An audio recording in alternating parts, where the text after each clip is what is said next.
It was a Monday morning. It was the kind of morning that felt routine. It had been raining the night before. The pavement outside was a little damp, smelt crisp. The air smelled like fresh rain. I parked my car, took a deep breath, just like I did every Monday morning, and stepped into the building, completely unaware that this was the day that my life would change forever. As I walked through the hallway, everything seemed normal. I could smell the coffee. I could see people in their offices. I nodded to a couple. They nodded back and said morning.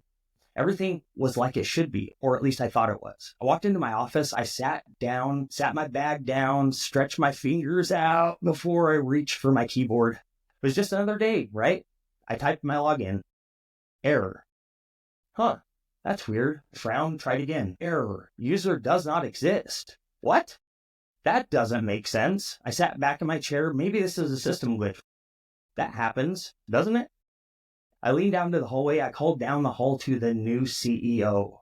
Hey, have you heard anything about our system? Is everything working all right? I can't seem to log in today. He responded right back. No, I haven't heard anything. It was that moment. Something inside of me shifted. There was something in his voice. It was too smooth. It was too calm. I felt my stomach start to tighten up. And then the words came. JJ, can you come meet me in the conference room? And it was that instant. Everything clicked. I stood up. My legs were heavy. My heart was pounding as I walked towards the conference room. The CEO, he sat there, papers in front of him, and he wouldn't make eye contact with me. JJ, we're making some changes. And just like that, it was over. Everything that I had built, gone. I grabbed some cardboard boxes, walked down to my office, loaded everything up, not very nicely, and took it out to my car. As I sat there, I gripped my steering wheel, and I stared straight ahead, didn't know what I was going to do. The weight of what had just happened hit me like a freight train. I felt anger, I felt fear, I felt a total sense of shock, if you will. What am I supposed to do now? How am I supposed to provide for my family, my new family at that? How do I move forward when my entire life just got ripped out from underneath me? And then I did something that I hadn't done in a long time. I cried out to God. I said, Lord, I have no idea why this is happening to me. I don't know. I don't know what to do. I need you to show me what's next. I need you to show me what's missing. And it was in that moment, something shifted in me. I didn't hear an audible voice. I didn't get a clear answer, but I felt something inside of my chest. It was like a whisper saying, trust me. The next day, I met a friend of mine named Julie at Panda Express for lunch. I wasn't looking for God. I wasn't looking for faith. I wasn't looking for anything like that. I was just looking for a way forward. I sat across from her, though, and my hands were wrapped around my drink as I sat there, wasn't even drinking it. And for the first time since losing my job, I decided to open up. I told her everything. And then, without even thinking, it just kind of came out. I said, Julie, what do you think about partnering with me, doing something in personal and professional development? She didn't hesitate. She just smiled. That conversation with Julie, it was just the beginning. She became a mentor, a guide, and a friend who helped me see faith differently. She helped me to realize that faith was never about what I could do for God. It was always about what He wanted to do through me. Julie had recently retired from teaching English. She was a high school English teacher, debate coach, and she refired into the personal and professional development world. Not jumping to conclusions, but I'm so excited that she has agreed to be on as our first guest. Her wisdom, her faith, and her perspective at Panda Express was a turning point for me in my life. Losing my job felt like it was the worst thing that could have ever happened to me. But looking back, it was exactly what I needed to happen. God's timing is perfect. Ours isn't. If I hadn't lost my job, I wouldn't have met up with Julie that day at Panda Express. I wouldn't have started down this path, and I definitely wouldn't be here having this conversation right now with you. This moment is such an amazing moment for me because that moment, that one moment, felt like such a setback. What it was, though, was actually the beginning of something so much bigger. Even when God opens a door, even when we know it's the right direction, sometimes we can still struggle to walk through it. And why do you think that is? It's because we're humans. We're creatures of habit, or we're people. We're human beings. We tend to follow the same paths we've always followed, even when it's leading us somewhere we don't necessarily want to go. When I was a kid, my dad got me this little tiny red Honda CC 4-stroke four-wheeler. It was awesome. I loved it. I rode that thing all around. We had a really big yard. I grew up on my family's farm, and I had all the space in the world to ride.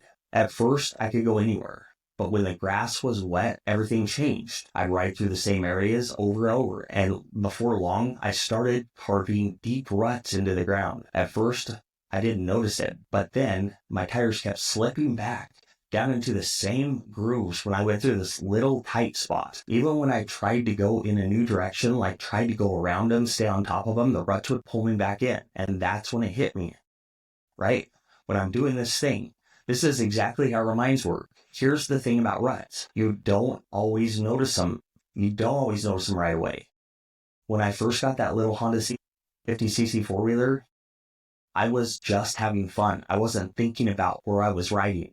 I definitely wasn't worried about what I might be doing to the yard. I had a huge yard to ride in, tons of space to explore. I went wherever I wanted, making my own path, tearing through the grass without a second thought. And at first, it didn't seem like a problem, but after a little while, after I was riding in that same little area for a little bit, my tires kept slipping down into those grooves. It got harder when I got into those grooves to stay out of them, to turn out of them, to steer out of them. The ride started feeling bumpier when I was in them, rougher, less fun. And before I realized what I had really gotten myself into, I really wasn't choosing my path anymore. The ruts, they were choosing it for me. But you know who noticed that ruts long before I did? My dad did. One day, I came inside after a long afternoon ride, feeling good, feeling like I had just had the best time of my life, right? I walked through the door, I could tell something was wrong. He wasn't mad, but he definitely wasn't super happy. Said, JJ, what have you been doing out there? Kind of shrugged. I said, riding. Then he gave me this look. You know that dad look? Go take a look at the yard, he said. So I did. And then suddenly I saw what he had been seeing all along. The yard wasn't just a little torn up. It looked like a battlefield. There were deep ruts everywhere, the grass ripped up, mud tracks cutting through what used to be a smooth green yard. I hadn't meant to destroy it at all. I hadn't meant to destroy anything. I was just riding, but my dad knew something I didn't. Those ruts, they were not going to fix themselves. And here's what I realized much later. Our thoughts, they work the exact same way. At first, riding over the same areas didn't seem like a big deal, but it was just a little dirt. Showing a negative thought doesn't seem like such a big deal. It's a little self-doubt here, maybe a little worry there, a little bit of I'm not good enough here. But over time, those thoughts start to pull you in automatically. You don't even think about it. The negativity, though, becomes your default pattern. It's your default path. And even when you don't want to go that way, when you want to change the direction, it feels almost impossible because the ruts, they're already there. Now, here's the crazy part. What I didn't know as a kid, but what neuroscience has proven over the years that I've been studying this, is that our brains work the exact same way as those ruts did in the yard. It's called neuroplasticity. Okay, neuroplasticity is the brain's ability to rewire itself based on what we repeatedly think or do, the thoughts. Every time that we think about a thought, our brain fires neurons along this certain path. That's like our footsteps or our four-wheeler tracks. And the more we repeatedly think about that thought, the stronger and faster those thought patterns become. Think about it like this. The first time that we walk through a grassy field, might not even know that we walked through it. We might not even leave a trail, but the more that we walk on that same path, we do it every day, eventually the grass dies, the dirt becomes packed down, it becomes the easiest way forward. That's exactly what happens in our minds. The thoughts we repeat the most, good or bad, become the path of least resistance. So if we are consistently thinking about, I'm not good enough, I'm always messing things up, nothing ever changes for me, that our brain just strengthens those neural pathways. Then before long, we don't even think about it. We don't even have to try. Those thoughts are there. They happen automatically. That's why negative thought patterns feel so hard to break. But the good news is, you can create new ruts. Just like a farmer can smooth out the wrong tracks and intentionally set new ones, you can rewire your brain to follow a better, healthier path. And that's exactly what we're going to talk about next, because not all ruts are bad. For the longest time, I thought that ruts were just a problem that needed to be fixed. But then I started paying attention to the different kind of ruts that we had on our farm. The ones in the field. See, on my family's farm, we have these things, these massive pivot irrigation systems. They go in big circles. They're like giant machines that water the crops, moving in a perfect circle. And every time the pivot moves, it follows the same rut around. At first, I thought, why don't we fix these? But then I realized those ruts were there on purpose. They weren't a mistake. That's what kept the pivot system on track. They made sure the water reached every single plant, and it helped the field to grow the way it should, like it was designed to. If the pivot didn't follow those tracks, the water wouldn't get to where it needed to go. Some parts of the field would probably dry up. Others might go and get too much water and become oversaturated and die. But those ruts weren't pulling anything off course. They were actually leading to life, to those plants growing. And that's when I realized some ruts are necessary. The key isn't avoiding them altogether. It's not what it's about. It's about making sure that you're riding in the right ones. Just like the pivot tracks keep the water flowing, the right mental ruts keep your life moving in the right direction forward. Some ruts lead to growth, some to keeping you stuck, right? And the ones that reinforce the most, those become your reality. If you've trained your brain to always go to fear, to doubt, or to negativity, those are going to be the first thoughts that will come up when life gets hard. But if you train your brain to focus on faith, focus on gratitude, focus on truth, those become the ruts that you naturally follow. You get what I'm saying? The beautiful thing is, about your brain, neuroplasticity allows you to change your mental ruts at any time. If you want to do it now, do it now. If you've been stuck in negative ruts, how do you fix them? How do you do what a farmer does when they're preparing for harvest? You have to be intentional about the tracks you set. The pivot doesn't run in a random direction. It follows a path, a perfect design path. Your thoughts should do the same thing. What patterns are you repeating in your life? Are you setting your mind on God's truth or on fear and uncertainty? Make sure that your ruts are leading somewhere good. A pivot track ensures growth. So should your thoughts. What are you reinforcing every day? Are you speaking life into yourself, or are you replaying the same negative stories that you have been playing your whole life? They're keeping you stuck where you're at right now.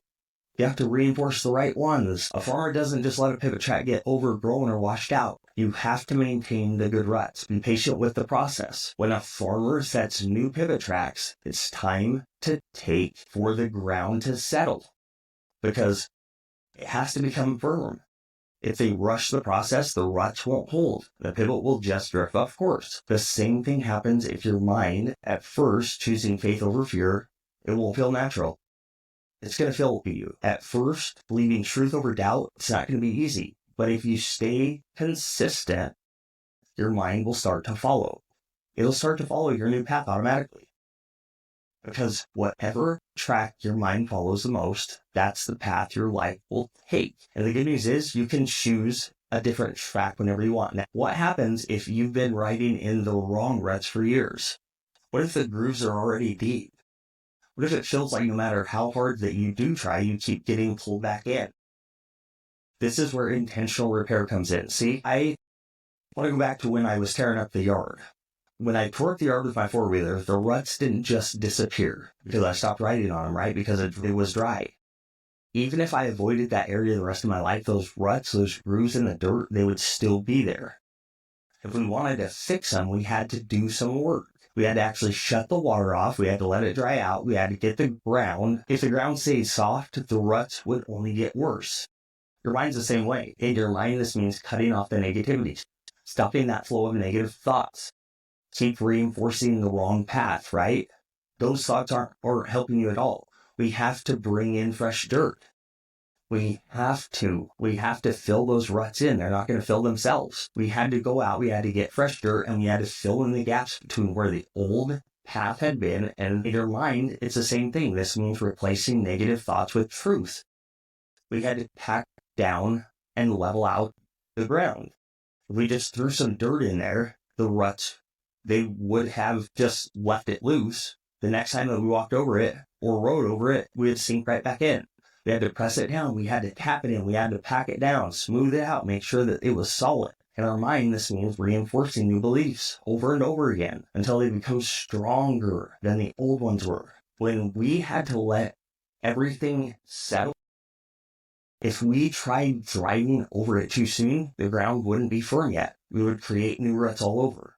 We had to give it time to harden, become strong. If your mind is like this means trusting the process. Renewing your mind isn't instant. It takes time, consistency, and it takes faith. But if you stick with it, those old mental ruts, they'll become weak. And the new ones will become your default. Now, this isn't just a spiritual truth. This is scientific as well. Our brains are always adapting. They're always changing. Every time that you think a thought, we strengthen a neural pathway.